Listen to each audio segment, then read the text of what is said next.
Damn, son, where'd you find this?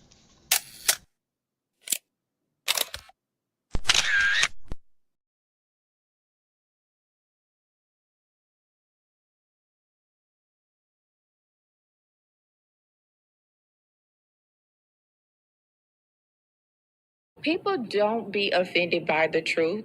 They be offended because you called out the truth. Simple as that. They don't want to hear any other narrative that makes them look bad. One thing I can't stand at this big grown age is somebody who act like cause and effect does not exist. Like, yes, your actions caused this outcome. Yes, what you did lit the match. Like, why are you surprised and playing victim? Guys, Chico, they never lied.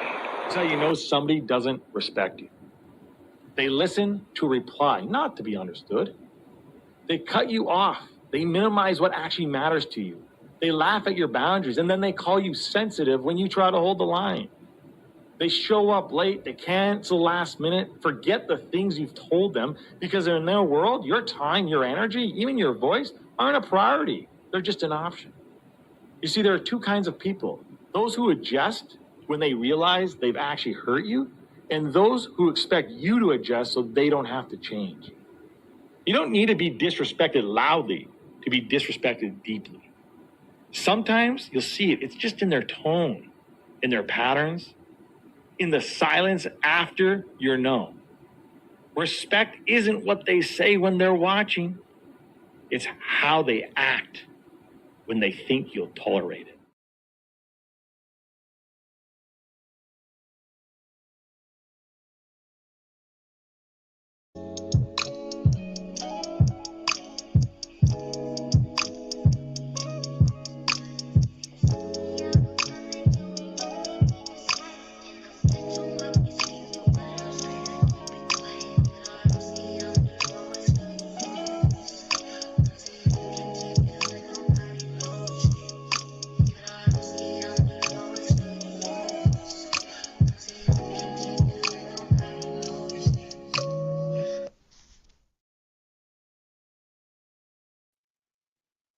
Yo, yo, yo, yo, yo, yo, yo. Good evening. Peace and blessings to the good people. Oh. How's everybody doing this brisk Monday evening? I hope all is well. I hope you enjoyed your weekends. Shout outs to my poets, writers, creators in general. There's a couple more people I want to give my flowers to, but I want to say thank you for being here, for joining the conversations, for your input, the energy, all that. Appreciate you. All right. You see the title. I got the clip. We're getting ready to chop it up. I got Coach in the building. I got Rob in the building. This is going to be a goodie. I'm trying to reach Sid. If she pulls up, I will definitely bring her into the studio. But let me bring the fellas up real quick, man. Y'all already know the energy. Make sure you like, share, let the people know we on. Support these brothers and everything that they got going on. Yeah, what up? What up? What up? What up? Yo, what's going on? Yeah, what's popping? What's the word, man? How everybody? Happy Monday, gentlemen. Happy Monday. Likewise, likewise. Hey, man, this is a new one. I never heard of this before. The flip your phone trend. It's a new one. I mean, we got 1 million of them, right? So, this is a little different. I'm gonna bring it up on a big screen. And we'll just go from there, just jump straight into it. All right, let's get it. Our a parent, if you work in a school, if you have family members who work in a school, I need you to listen to me because there's this new trend called flipping the camera. The sole purpose of this trend is to cause the person who is holding the phone to be embarrassed. They pick specific individuals, and maybe the kid who doesn't really have any friends, and then they trick this kid into thinking like, oh, we want you a part of this trend. Can you help me like hold my phone? They're holding the phone, the person's holding the phone, and then they go and they flip the camera, and the person doesn't know that now they're being filmed. So they're being filmed off guard. They don't know that the camera is pointing at them, and it's just to make fun of the person holding the phone. Now, it was sad when I saw that it was like a kid with maybe special needs who's holding the phone, but then I saw a clip where this group of kids give the phone to a substitute or a teacher, a elderly sub or teacher who has absolutely no idea what's going on, and they're making fun of the person in this clip.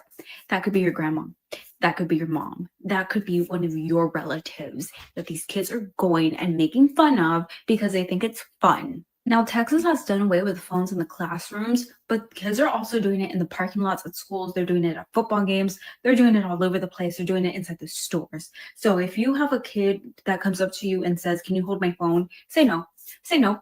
Tell your kids to not hold anyone's phone. Tell your relatives who work in schools, if they're subbing, if they're teaching, if they're anything in the school, tell them not to hold anybody's phone. Just say no, because that is what these kids are doing. And y'all let me know what you think. If you are a parent, if you work in a school, if you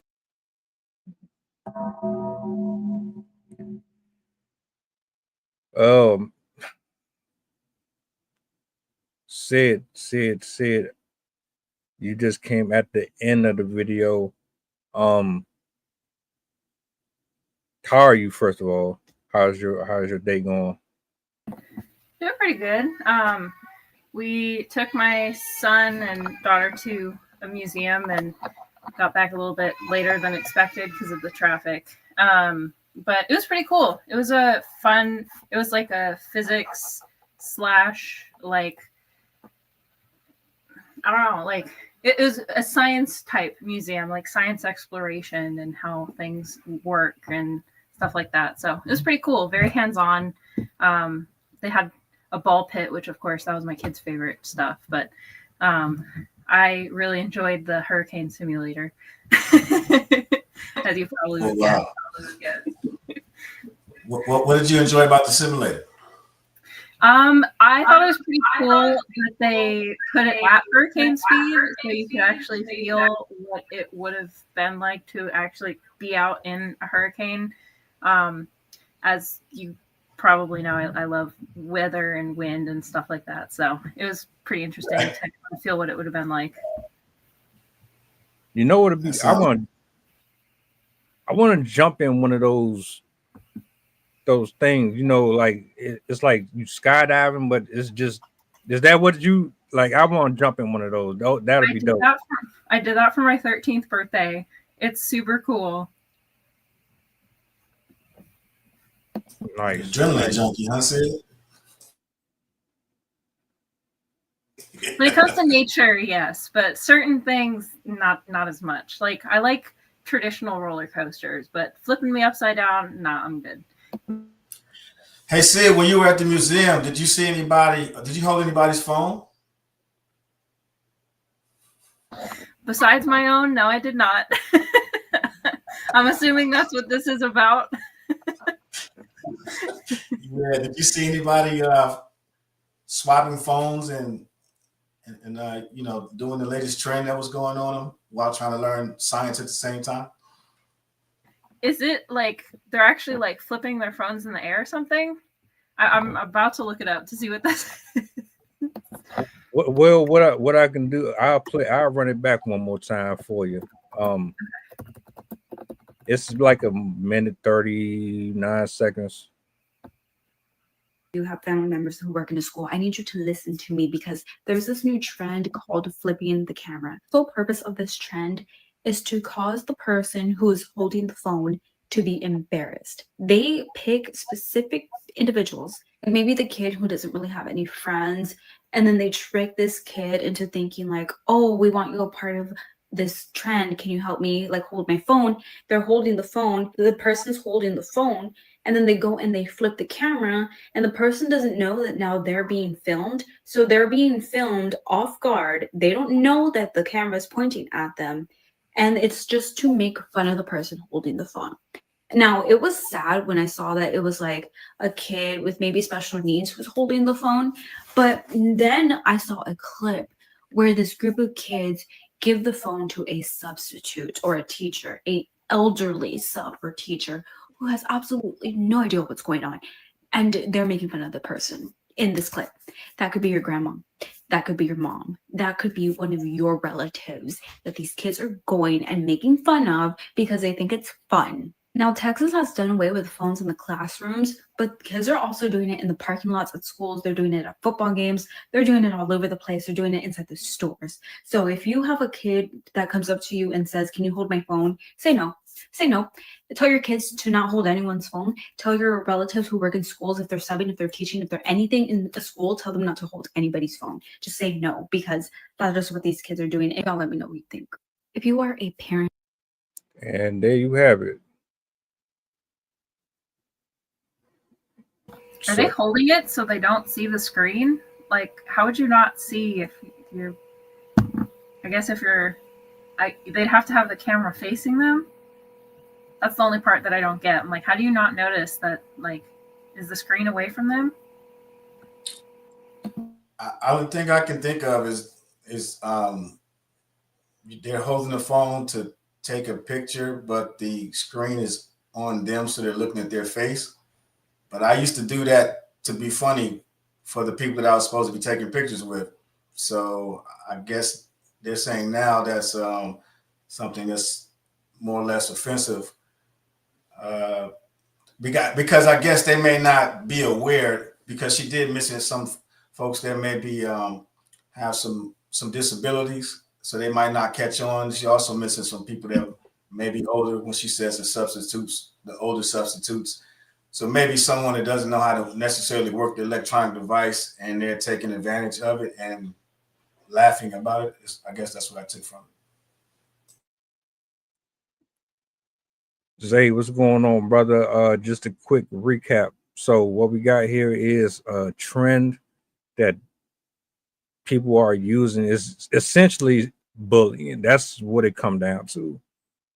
That's what is being considered as. Now, I don't know how anybody else sees this based off of the clip, but what they're doing is they're taking the camera, they pick a specific person based on their aesthetics, how they look. Maybe they have a condition, and the camera is facing the people that's taking the picture, and then it flips back on the person taking the camera, and then they post it on social media, and then you get a bunch of teenagers and adults who pretty much clown whoever is the recipient of the image itself. That's pretty much the sum of that. But I don't know. Initial thoughts, anybody, like, just off of kids is mean, man. Like, I don't, not to cut you off, I'm sorry. Would you go ahead. Finish what you were saying, bro? No, you got it. Kids is mean. Like, unless they got that love, they got loving parents that are teaching them how to be kind and compassionate. A lot of times kids is mean. It don't matter rich or poor too. It don't even matter skin color or nothing. And it's just a new way. You know what I'm saying? I deal with social bullying just about every day. So this is just another way that they found to do something. And what I have been teaching, what I have been realizing a lot of times, a lot of the mean kids, they don't like themselves. So they try to do everything they can to make everybody else feel bad because they don't feel good about the life they have. And I know because I was mean before. Sensitive but mean, and a bully at times. And I didn't like myself. So this is just another method that they could use to try to embarrass people. And in certain places, again, when they don't have that that support system, teaching them teamwork, teaching them, how to have a high self-esteem, teaching them self-love. This is what they run around doing all day, every day, trying to ruin somebody's day. And now, I'm from the hood, so I remember that's the way I felt about life. I wanted to make other people unhappy. But then when I realized, it was just like, man, that's such a waste of time and energy. So that's I don't like it. And then being in the schools, I can tell you right now, one of the number one problems we have is the phones. So what we have to do, we make them, they got to, matter of fact, I think the governor banned phones in Florida. So technically, they're not even supposed to have their phones regardless. Like, no kid should be in Florida, should be coming to school. But of course, they still bring them. But in our school, they got to, if you don't keep it in your book bag, you got to give it to your teacher or turn it into the front office so that we know that you don't have it. I've noticed that in a lot of places are starting to follow suit. I think it was Norway did this a month ago where they banned students from having, or I think it was actually social media. They banned 16 and under from having social media. And then Australia also just banned social media for kids under 16, as well as a rule that you can't, like across their school boards, that you can't have your cell phones in the classroom because they're deemed a distraction. One of the things that I kind of found interesting is just how at the end she was like, don't give your phone to people. If they ask for your phone, don't give it to them. Like, that was something I grew up with knowing and like something to consider. My parents always said, if you have something that you care about, don't give it to anybody. Don't let anyone borrow it. Don't let anyone just take it and hold it or whatever, because that's their gateway to steal it from you. And then also they might be more careless with it and might break it. And like, do you really want somebody to be responsible for breaking your phone that you were responsible for? Because if you break your phone, you're not getting another one. And I just kind of had that in my mind when she was talking about this trend, where I wouldn't even trust anyone to give them my phone. If someone was like, hey, let me have your phone so I could record a video, I'll be like, no, thanks. Why don't you just use your own phone? Like, that would be really suspicious to me. I'm like, why don't you just use your own phone? Why would you? And then if somebody tried to give me their phone so I could film them, I would be, I guess, holding it in a specific direction to make sure that I'm actually filming them. So I can see why more vulnerable populations would be targeted, because one, they're less likely to notice what's happening, and B, I mean, they're going to be the ones that, like, people make fun of them just for their appearance, just for their facial expressions, just for how they're acting in the video. And so I think it's less the phone trend and more so who they're targeting. That is the whole aspect of bullying. Because if I had seen this initially and didn't hear the add-in of like they're choosing like elderly teachers, they're choosing people with special needs, I would have just thought it was a dumb trend, and I wouldn't have really seen it as bullying, because I would have been like, I mean, kids are going to be stupid, like that's what they do. But knowing that they specifically target certain people, that is to me what makes it actual bullying, because they're trying to put people that are already vulnerable in compromising situations. And so I think that's the real issue here, is that kids are learning to, I mean, this is behavior that is from their parents. This isn't something that kids are just like, kids aren't naturally mean. Kids are taught these behaviors. Kids are taught who are the vulnerable populations by what they hear their parents say. And if your parents are saying derogatory things about certain groups of people, those are exactly the types of people that you're going to target with your bullying. You're going to feel better than them. You're going to think that you are a superior human being in comparison to whatever groups that your parents are talking bad about or treating badly.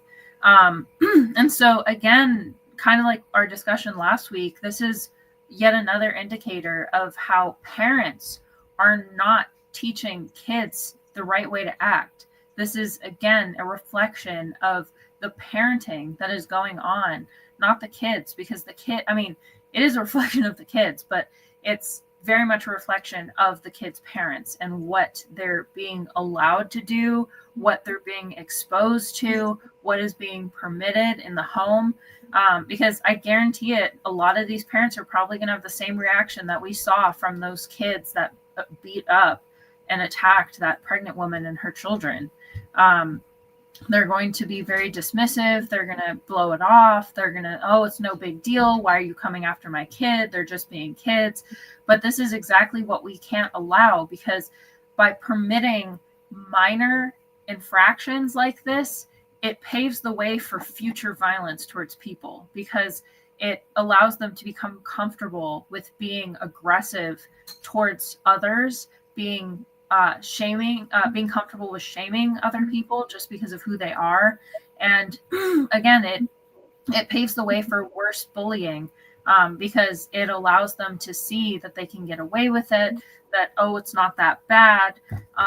And future decisions will be easier for them to make because they won't have that voice in their head saying, like, this is inappropriate. You shouldn't be doing this. There were no repercussions from the past to help them figure out their choices in the future.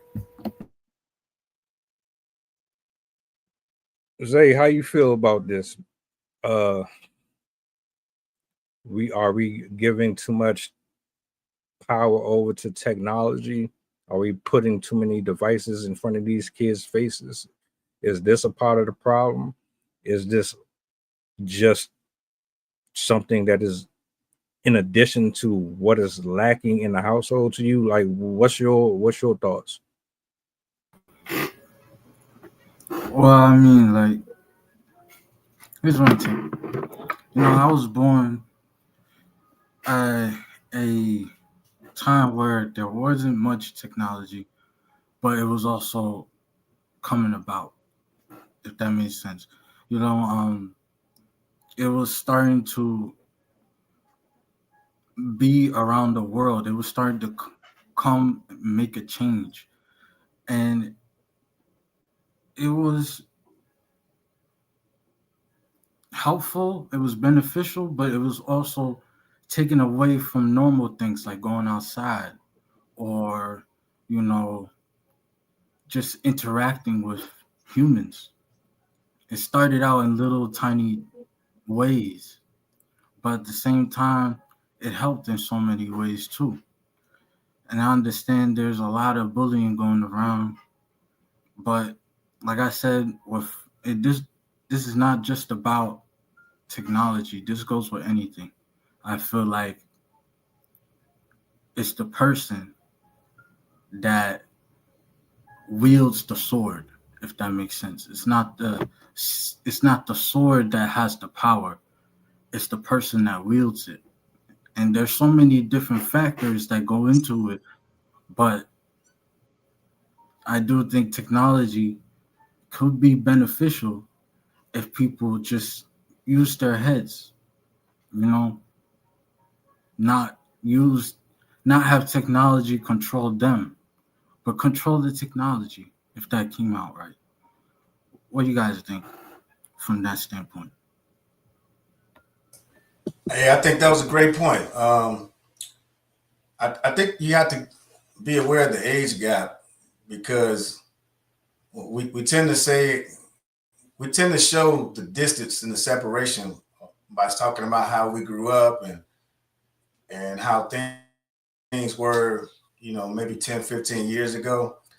And what it sounds like is that we just aren't progressing as people. And we're the ones that's less resistant to change.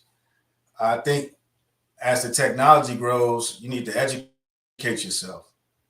I hear a lot of people that hold out on updating their phones, hold out on updating devices, laptops. But the people that aren't holding out on doing those things are the kids. They got the latest and greatest technology. They have the latest things that's going on.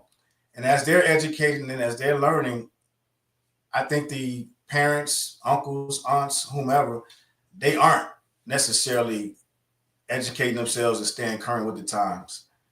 I remember growing up listening to, tapes of rap music, but there was somebody saying, hey, that music's bad, that music's the devil, whatever the case they were saying, back when you had Dolores Tucker and running over CDs and everything. But there was always somebody there. It was the balance. And right now there's no balance. It's like people don't even care enough to keep up with the technology and how it's curving and how it's changing. So yes, it's the parents' responsibility, but I think it's your responsibility, period. If you plan to be involved in society, is you have to evolve like everybody else is evolving. You got to be careful because we say things like things are suspicious. We can blame the parents, but we also have to keep in mind too that these kids are also a product of their environment outside of the home. So maybe, again, we talk about schools and we talk about teachers, maybe not give them extra responsibilities, but maybe take some things out that's no longer applicable and update them with some things that are applicable in 2025. So maybe plug and play and update some policies and procedures so that some of the things that, might not be necessary as important as they were, you can kind of maybe make the job more simplified to, times of the day. And you have to get that feedback from teachers. I work with some teachers and some principals, but just using some of the feedback that they're giving me. So we got to make sure those things are updated. And then kids are learning from their parents, but I wouldn't say that their parents, that you can hold them necessarily accountable for every bad action that they have, because the unfortunate portion is it goes back to educating yourself with technology and being able to put those restrictions on the devices. How many people give their kids free range with the device? How many people put the restrictions on there for words, nudity, graphic, different content on the actual devices themselves? If you, the parent, don't even want to get an updated device and you don't even know, the new terms and policies of the device, then how can you police your, child that's using the said device? So again, it just comes back to the education, then the communication piece.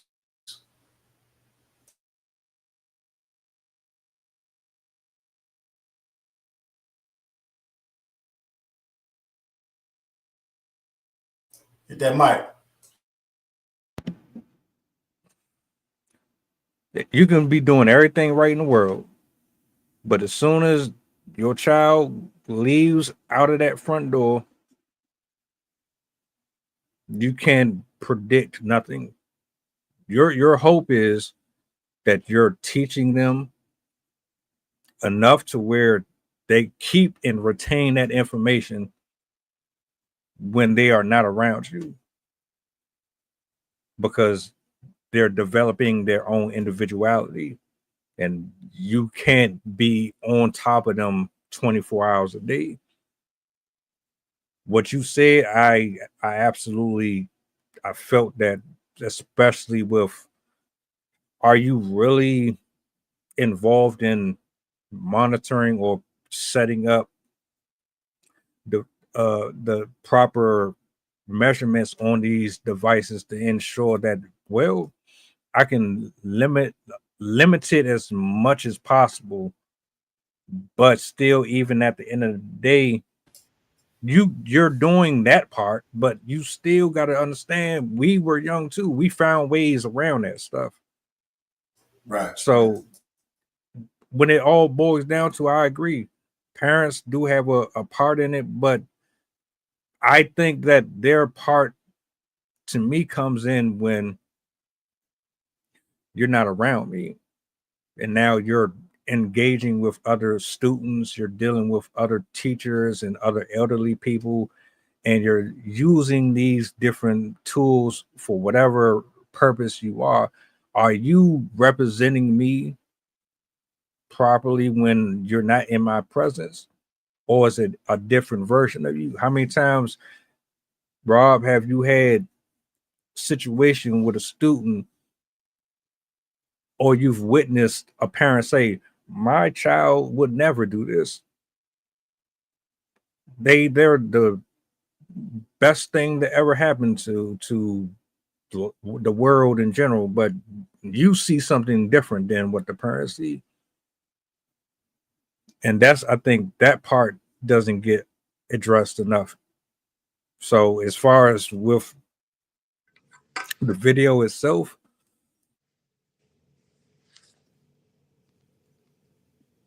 I put fault on adults and kids. One, because adults are online cyberbullying all the time.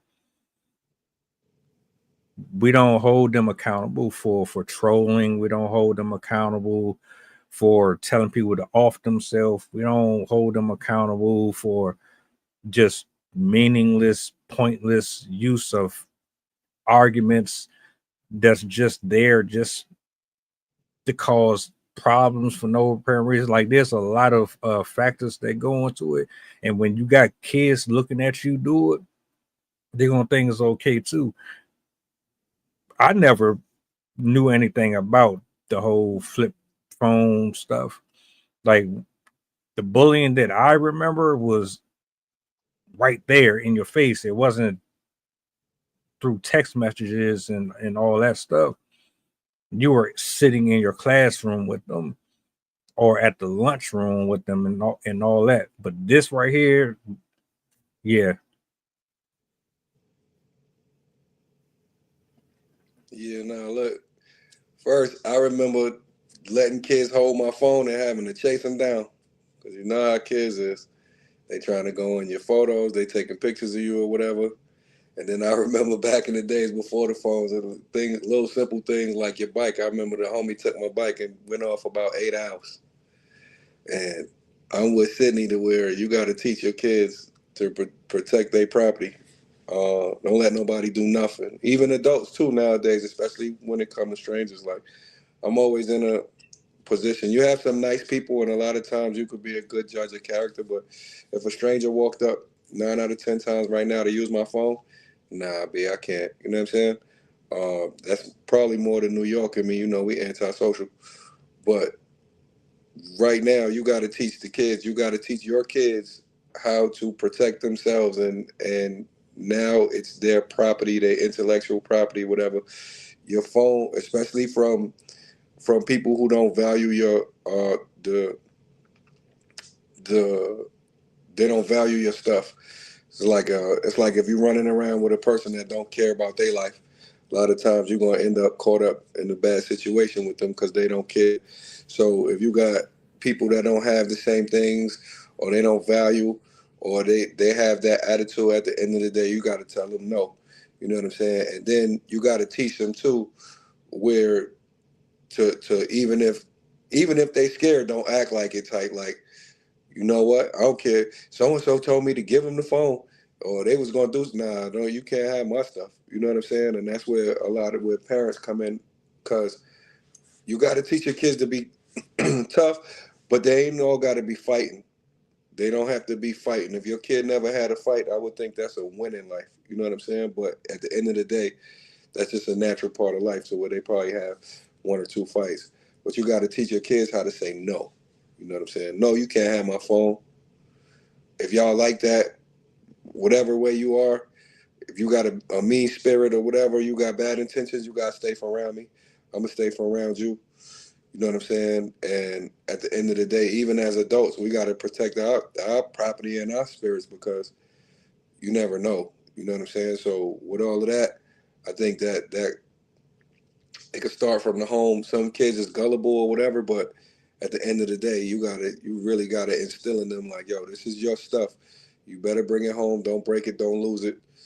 You know what I'm saying? And if you got your phone out in a place where it's not supposed to be, then you probably should have your phone taken.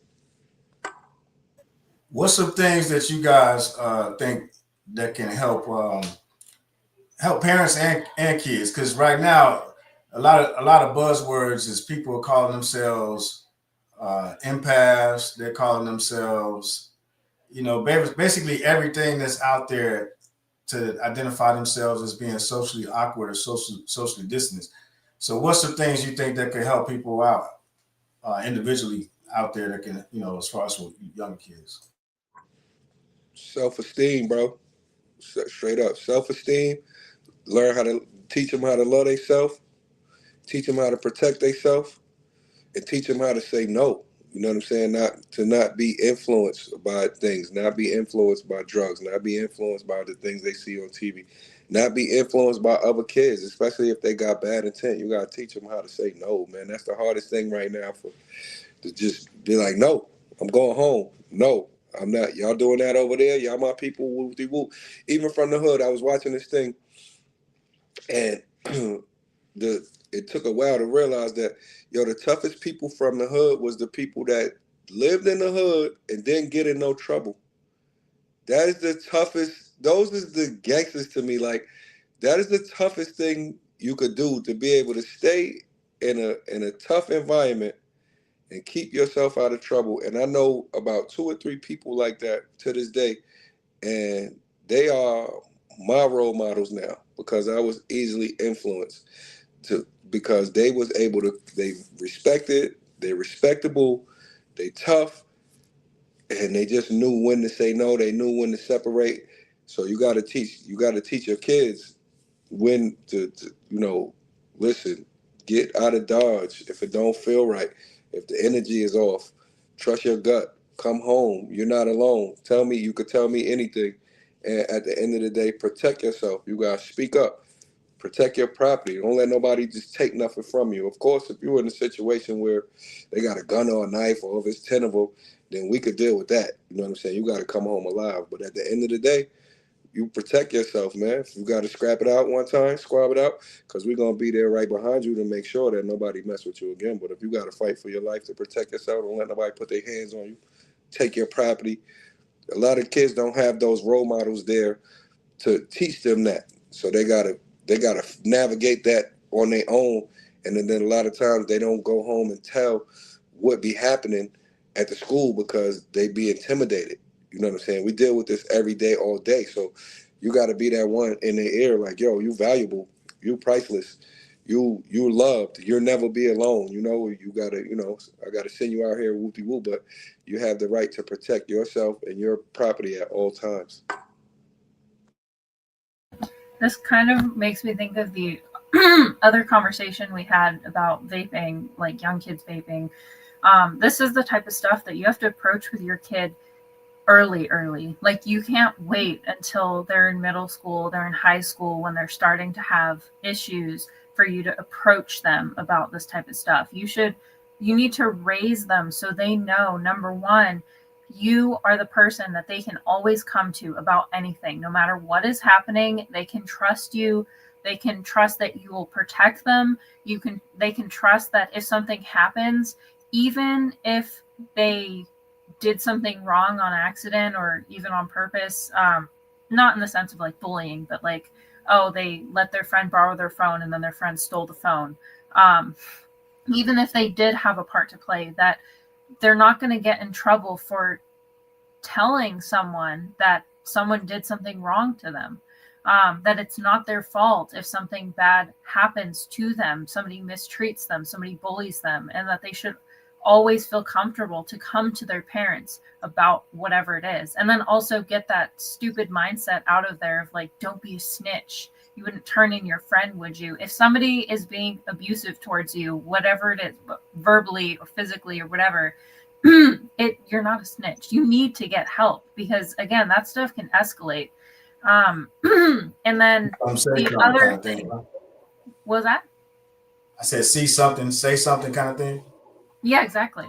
And then also the idea that you are responsible for your body, your boundaries, your possessions. If somebody is infiltrating your space, if they're making you uncomfortable, if they're doing anything that makes you question their behavior or their intentions, teach them that it's okay to leave that area, leave the person, ignore them, walk away, and have the confidence to do so. Because I know a lot of kids will put up with awkward or strange feeling behavior because they're too afraid to get shunned or too afraid to look weird in front of their peers and whatever. Like, they don't want to have people like shun them or whatnot. Like, we all know how kids are, but they should be comfortable in saying no, be comfortable in telling somebody to go away, that you don't want anything to do with them, be comfortable going to a teacher, going into a teacher's room. If somebody is making you feel like there's something off about their behavior, they shouldn't be afraid to go to a teacher and to a principal to get help as well. Because I know a lot of kids will also not want to not only not tell their parents, but not want to tell a teacher. And then again, as I kind of mentioned, they need to be comfortable in their power to say no, their power to reject that type of behavior, their power to say, no, this is mine, I'm going to hold on to this, and not fall to that peer pressure. Because as you kind of point out, Rob, the people that are the most powerful are the ones that feel comfortable not participating. They feel comfortable in saying, no, that's not my thing, I'm not going to do that, no matter what anyone else is saying. And this isn't something that they get to middle school and then you start teaching them this stuff. Like, this is something that they need to know from the very beginning, from the moment they are kind of exposed to other people, the moment they have autonomy to voice how they feel about something, to have the ability to like make decisions for themselves. That is when they need to start understanding that it doesn't matter if it's a child, it doesn't matter if it's an adult. If somebody's doing something to you that makes you uncomfortable, you get your parent, you get somebody that you trust, because that is not okay. And you have the right to reclaim your space, to reclaim your comfortability, and to get out of that situation if you feel it's necessary for yourself. And this is like 2-year-olds, 3-year-olds, 4-year-olds. This is the time that they need to be introduced to this type of stuff, not when they're 12, 13, 14, 15. Because by then, they have already had all of these other ingrained habits. They're already more socially vulnerable at that age.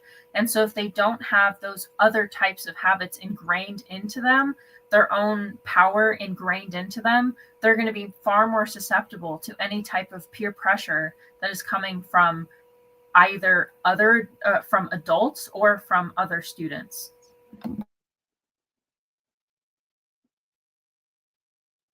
I think it's important that you give your loved ones every opportunity to know that it's okay to have their own personality.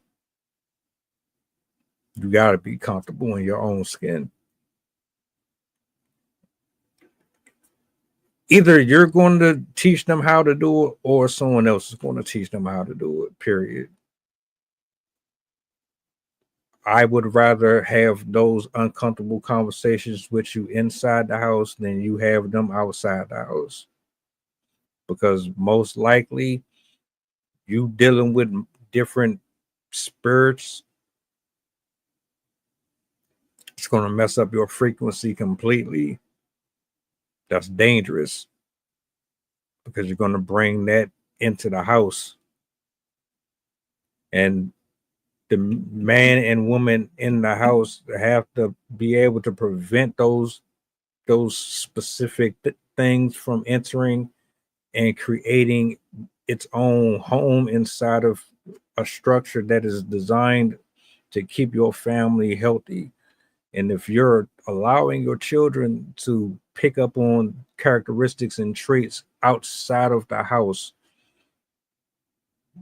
it's not only going to affect them, it's going to affect everybody in the house too, eventually. You can't say this is bad, don't do it, and not have specific details, examples, experiences, testimonies. You have to be able to talk to them as if you're talking to yourself. Imagine talking to yourself at 12 years old, telling them what you know now to someone that you were before. You have to have those type of conversations with your kids, period. You don't want someone else showing them how to smoke and how to drink, and that's not it. I don't. That's just the answer your question about empaths and things like that. Being vulnerable is not an issue. You can be vulnerable. I don't like all of these buzzwords. I don't like when you say, "Oh, you're weak if you cry as a man," or you're soft if you walk away from confrontation, or you're this and that because you don't do this and that. I don't subscribe to that. What you're basically telling me is, if I don't follow a model that society has set before me, then that's a bad thing. And that does not mean that it's actually a bad thing. In fact, it's probably the best thing for you. Rob, you said something about a individual specifically who said, I'm not even about to fit into this mold. Yeah, I can't. I grew up here, but that don't mean I have to accept it. And you don't. Just because they gang members and you grew up in the sandbox with them, don't mean you have to follow the same trend at all. And I would rather you say, you know what, he's square. I don't want to be around that. Cool. You're more likely to end up in jail before me. Teach foresight. Teach wisdom. Teach the difference between someone just talking at you and talking to you. You can have knowledge, but don't know what to do with it. I think a lot of people have information and it's just wasting away. I think most of us understand right and wrong, but we don't really understand the different dimensions that you can go into when you play in these different elements with different folks. So I would say that. And then one other thing, just in regards to the parents of the kids who don't really have much pushback with the bullying stuff, and they need to be held accountable just like their children need to be held accountable. There's no way, or there's no reason why a woman that is not even in her final trimester is getting assaulted by a bunch of kids, and then the parents are getting on the internet with these sob stories and fake apologies, knowing that they've been giving that woman and her kid problem for 2 years. That coincides with this specifically because at the end of the day, your kids are a product of you. Period. They're going to eventually go out here and develop their own timeline. They're going to have their own, how can I put it? Anybody here ever watched Pulp Fiction? So there's like 3-4 different stories within the movie. Everybody done had 3 or 4 different versions of themselves in life. I know I have. I've been the smoker, I've been the drinker, I've been the lover boy, I've been the atheist, I've had my stint with all different versions, and you can only do but so much. But I go back to what I said earlier. Talk to your kids and don't just pacify it and then, oh, blah blah blah blah blah. Then you go back to watching TV. No, you have to really be in there with them. I yield the mic. Zay, you got anything you want to share with us? You cool?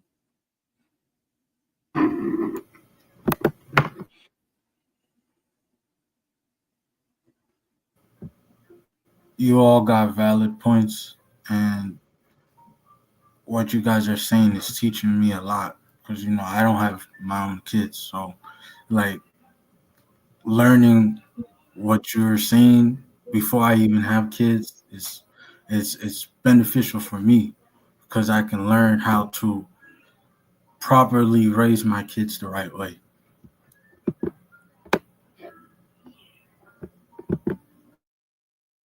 Yeah, I don't think anybody like right now in 2025, you don't want to put nobody in a position or at a disadvantage. Most people would say, and I give it to you, Rob. I see you. This ain't going to sound very popular, but I'm with Denmark. Nobody under the age, anywhere from 16, 15 under, no, they shouldn't have no devices. Well, you shouldn't be on your phones like that. We really need to put these kids back outside in the dirt. Let them play, but you can't do that. I know we're not going back to that. That's not happening. We done already passed that. But just my 2 cents. You was about to say something, bro? Oh yeah. Nah. I think we got to teach the kids too. There's a difference between being funny and trying to hurt people's feelings. Good point. Kid, you know what I'm saying? Kids, they got to know how to take a joke. They got to know how to crack back. As a kid, that'll make you kill yourself if you can't respond in them situations to where you get embarrassed or whatever. So you gotta teach kids like, okay, it's if somebody say your head big or whatever, you know what? You say they nose big or whatever. You know what I mean? You got to be able to come back because that's just the way the world is. And some people be joking, but where we cross the line is when I'm trying to hurt your feelings. And that's a big problem because a lot of times you'll have a kid that's going through it at home and they feel like they're just playing. You know how a lot of kids do. I was just playing. But like now you hurt their feelings. Well, I was just playing. That's how we do at home. And they just don't know. You know what I'm saying? But at the same time, you have to let your kid know, like, all right, is it harmful? Is there a foul in it? When they said what they said or they took your phone. Because sometimes your friend might snatch your phone and be like, oh, look.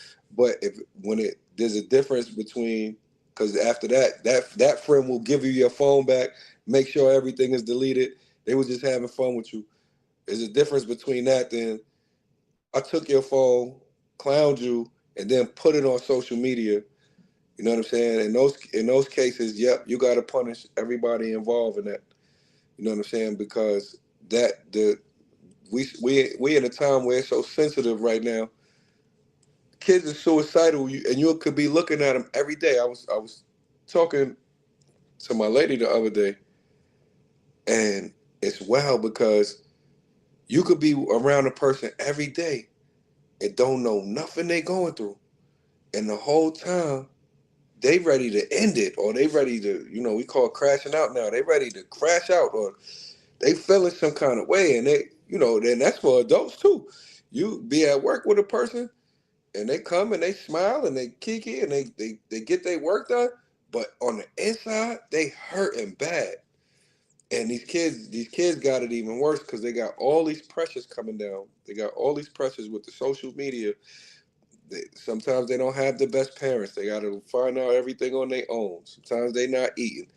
Even the rich kids, they parents is working. That's why they rich. They working 50, 60, 70, 80 hours a week. They don't have nobody to talk to. They don't have and it's so bad with the social media and the technology. You almost got to play games with your kids just to see what they thinking. You got to sit there whether you could keep up with them or not.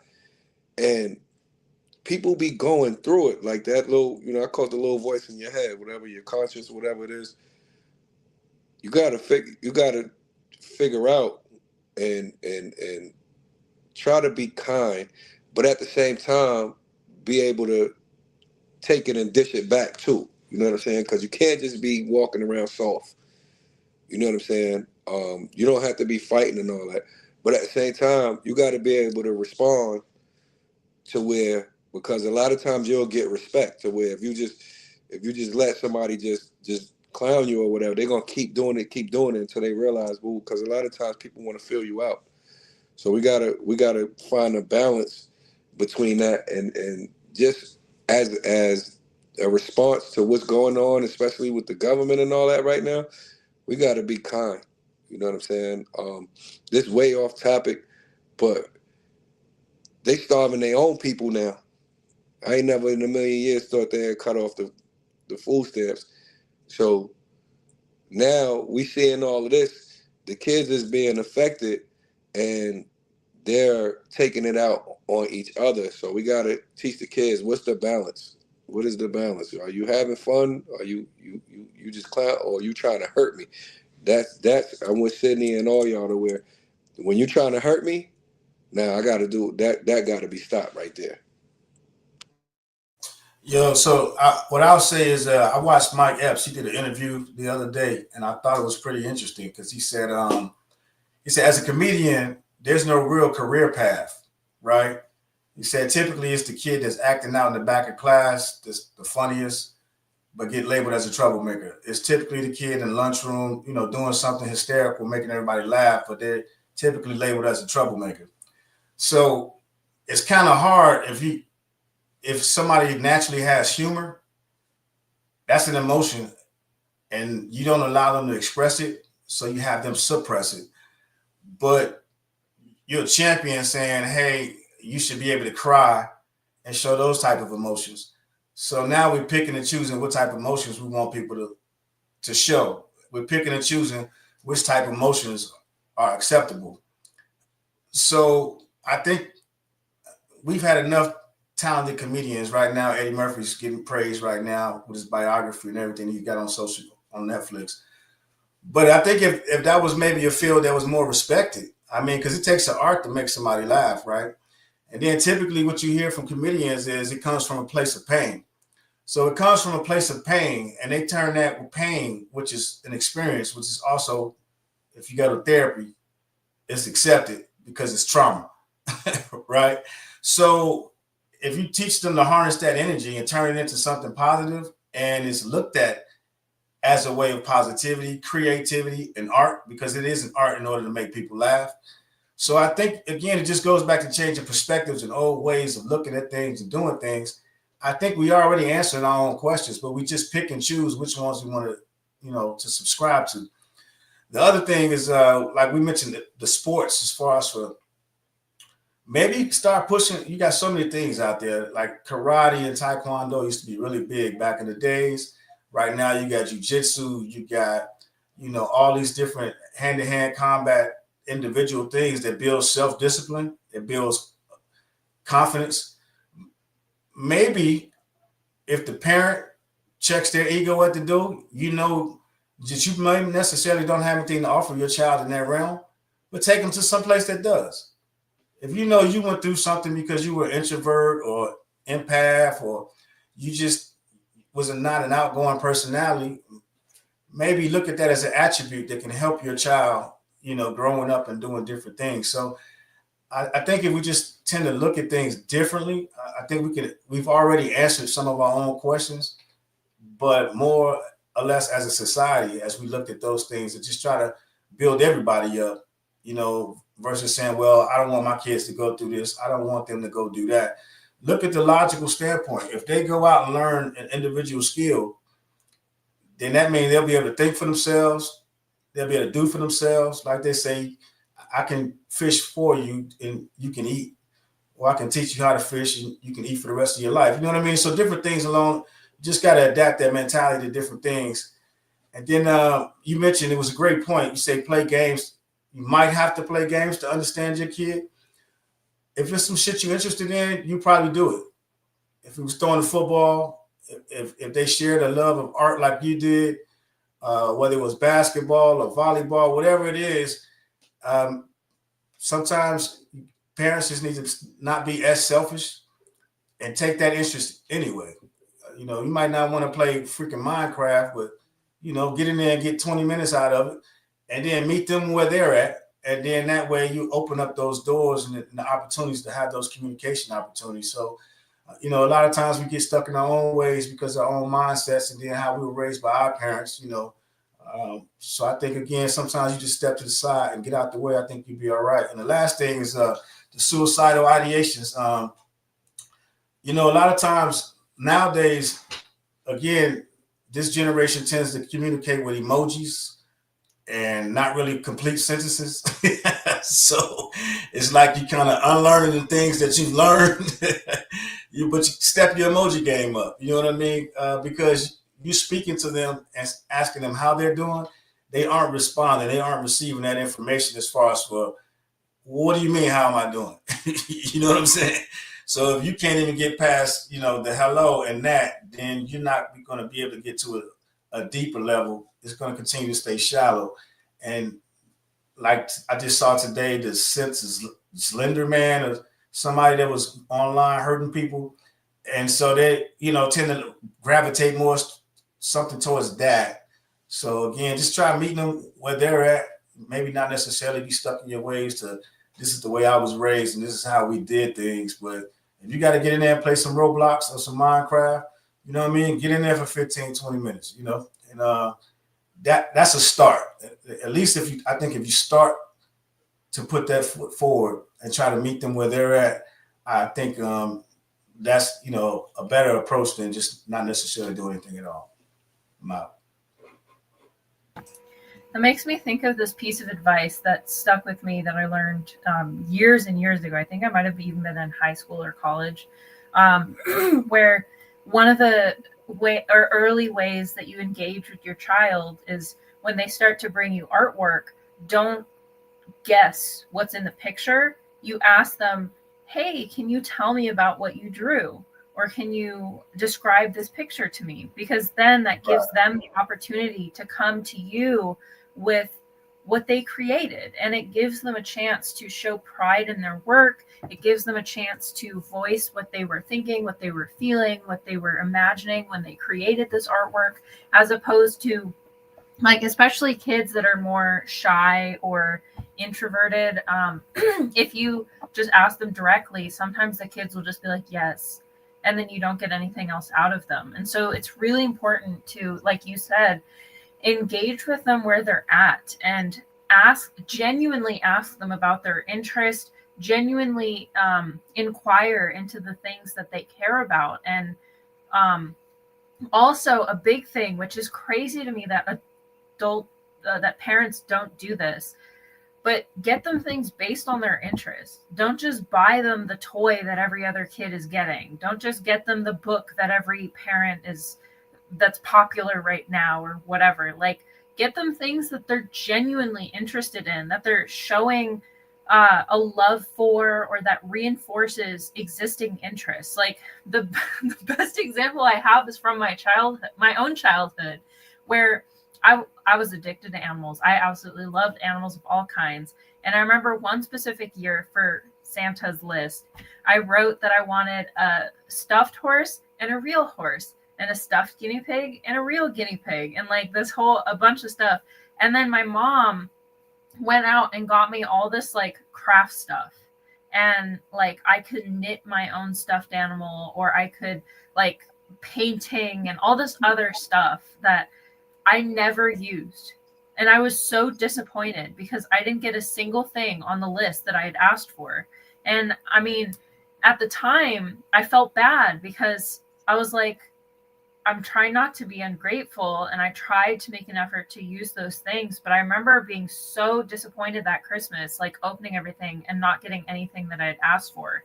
And this is something that kids can experience all the time, where they're so excited to share something with their parents. They're so thrilled about a certain hobby or an interest that they have. And then as soon as they approach their parent to talk about it or to just go on and on about it, their parent either brushes them off and like, oh, I'm too busy right now. Oh, I don't want to hear it. Oh, I've heard enough about that. Oh, you've told me this already. That type of behavior is going to make them feel over time like their voice doesn't matter, that their interests are insignificant to you, that you don't actually care about who they are underneath. And they're more likely to start modifying their own behavior to match what they think that you want.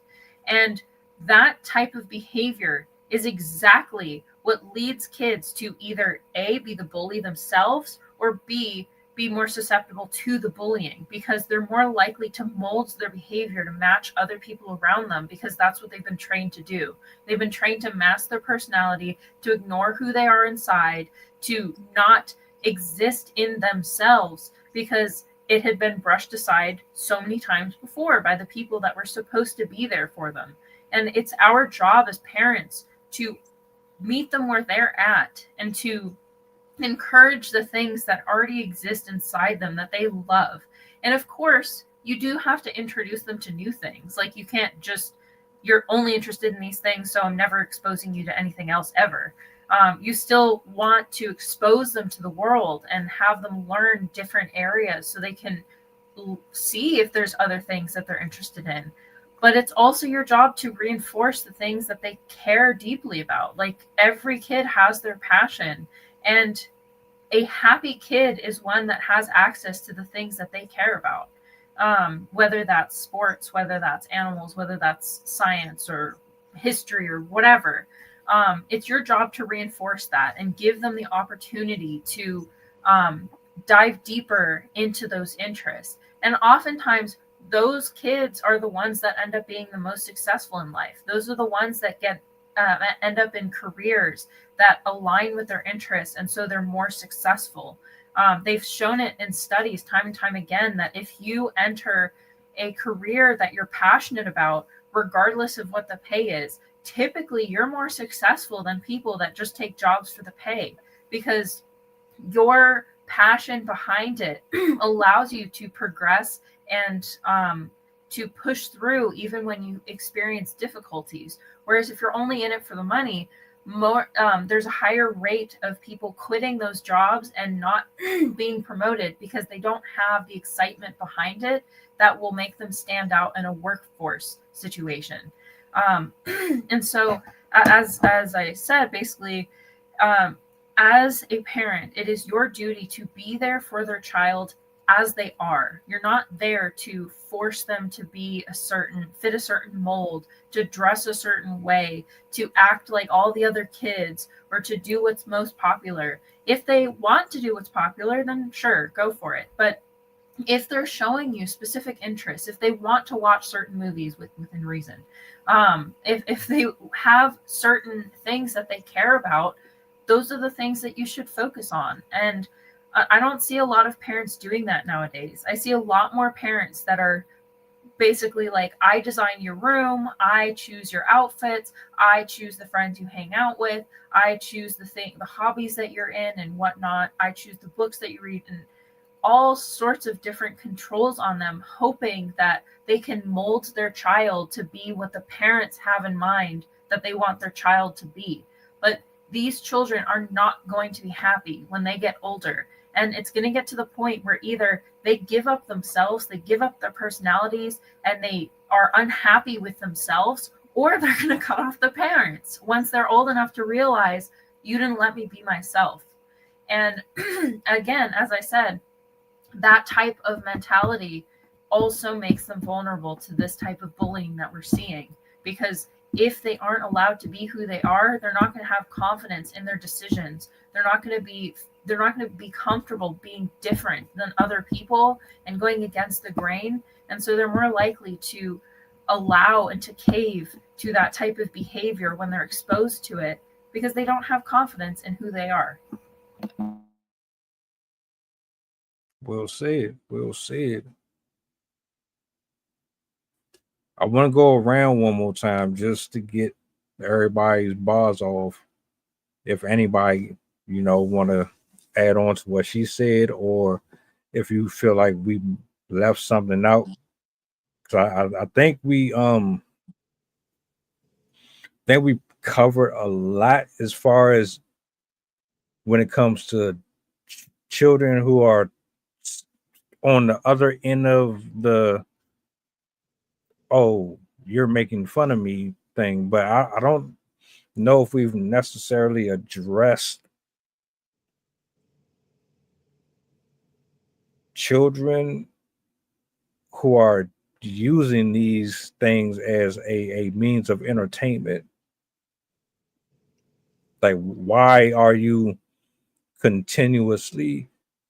And matter of fact, I believe Rob, you alluded to this earlier about them not really liking themselves. I don't know if that was specific to the kid doing it, but that's something that needs to be addressed too, right? Um,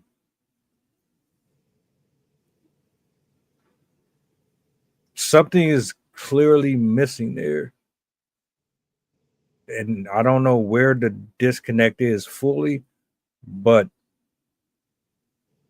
this has been going on since forever. So, like, at some point, we got to start somewhere with this.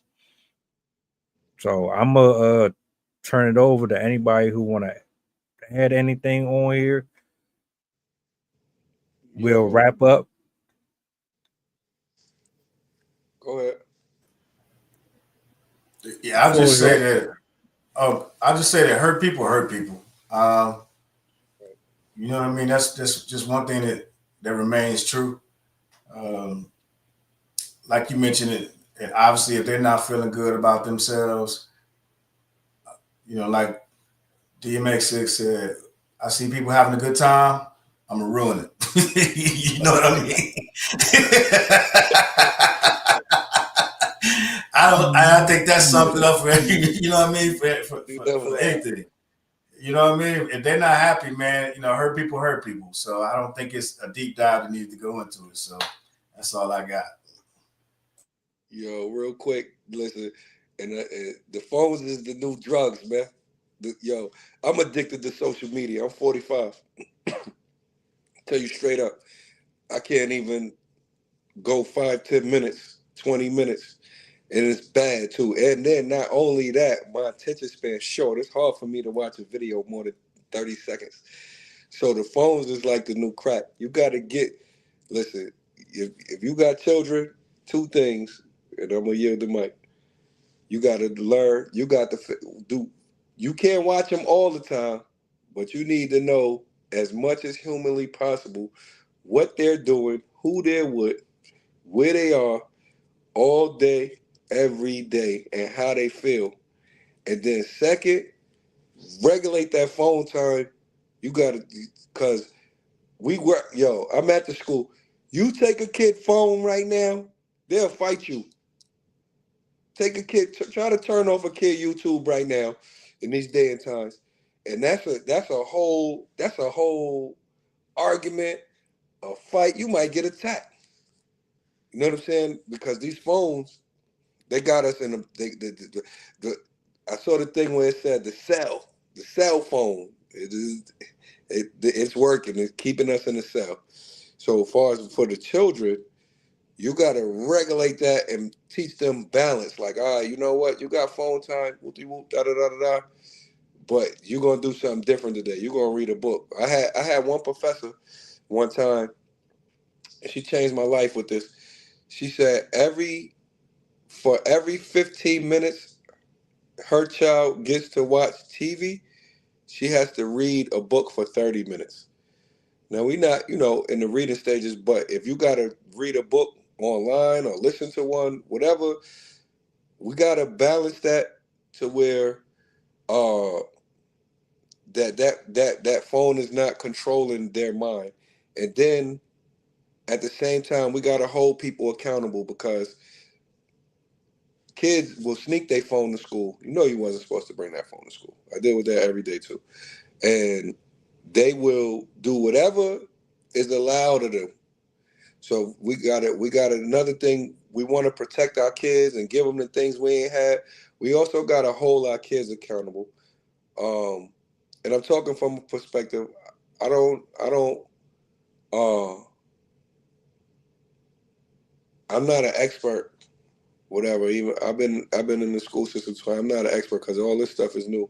But at the same time, we got to start holding these kids accountable. A lot of time we want to pacify them, and a lot of time we want to make up and be their crutch and make up for what everything they didn't have. And so with these phones right now, a lot of time I'm with you, Deep. You might not even need to have that thing right now. You understand what I'm saying? Especially in certain environments, because that's just leading to all of this unnecessary drama.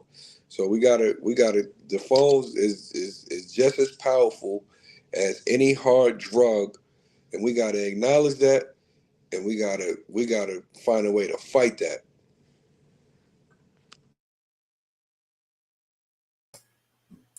Agreed.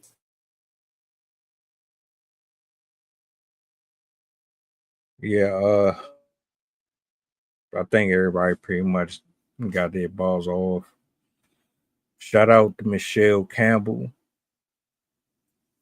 Shout out to Boogie.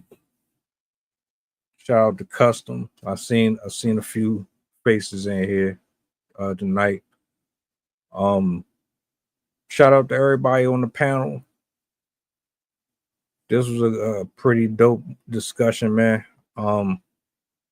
Hopefully it helps somebody. It sits well in somebody's spirit. These are the type of things we need to cover more.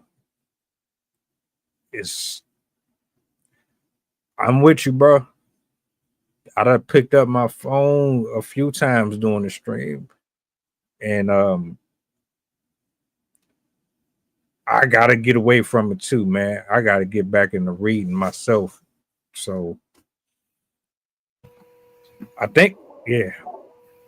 I was just going to say that's exactly why I left Instagram, because I got to a point where even when I wasn't on my phone, I would find myself moving my thumb as if I was scrolling through Instagram. And I was like, oh, I don't like that. It has hijacked my brain. And that is super alarming. And this month, I made a pact with myself that I'm going to actually read. And I've gotten about 3/4 of the way through the book. And this is the first book that I've read since college. It's been 10 years since I've actually read a whole book. And it's interesting because comparing reading the book to watching videos, because granted, most of the stuff that I watch is not mindless. It is a lot of like educational stuff. But I noticed that there was a very different feeling I had at the end of reading than I had with watching videos. When I was done watching videos, I felt drained. I felt like my mind was not settled. In fact, it felt more unsettled. But when I was reading, I felt a sense of accomplishment. Like I felt like relaxed, and I felt more in the mood to be creative afterwards, instead of like feeling flustered. And that was pretty eye-opening to me, because I was like, wow, I've really been doing myself a disservice by thinking that watching these videos were actually good for me. Because yeah, educating yourself is a good thing, but the medium matters. When you watch videos and when you're jumping from video to video, it affects your mind very differently than when you sit down and give the focus to a book and you're calmly, quietly absorbing what you're reading. And if anyone is struggling with like anxiety and all like you can't calm your thoughts and stuff, I highly suggest starting to read. Pick something that you're interested in, but reading can do a lot for your brain that I didn't anticipate it would do for me.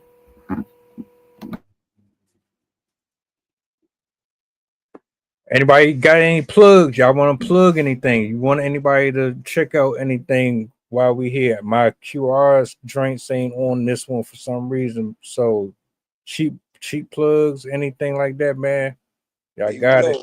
You know I always got a shameless plug, baby. I am the Rolling Weave store. I just got a new load of high quality hair weave extensions, bundles. like 9A, natural 1B. I deliver them anywhere you are. Just call me. I don't have a website and all that. I had one, they wasn't buying. So there's no excuses. If you're serious, call me. And then as far as music, I was told I probably put out about 4 or 5 hit songs this year. It's International Rob on all the streaming platforms. Yep, I'm chasing the rainbow, trying to depend on streams because I believe in the power of sales. But it's International Rob on all of the major outlets. I just put out Make Sure, Bankroll, My Sport, Got One. They've been calling me, telling me those is fire. Holla at me. Go download the songs you like. Check it out. All the videos on YouTube. Let me know what you're thinking.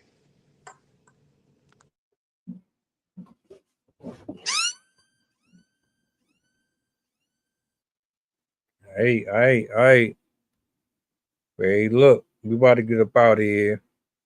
Y'all enjoy the rest of your night. We'll be back tomorrow. The King's Morning Table.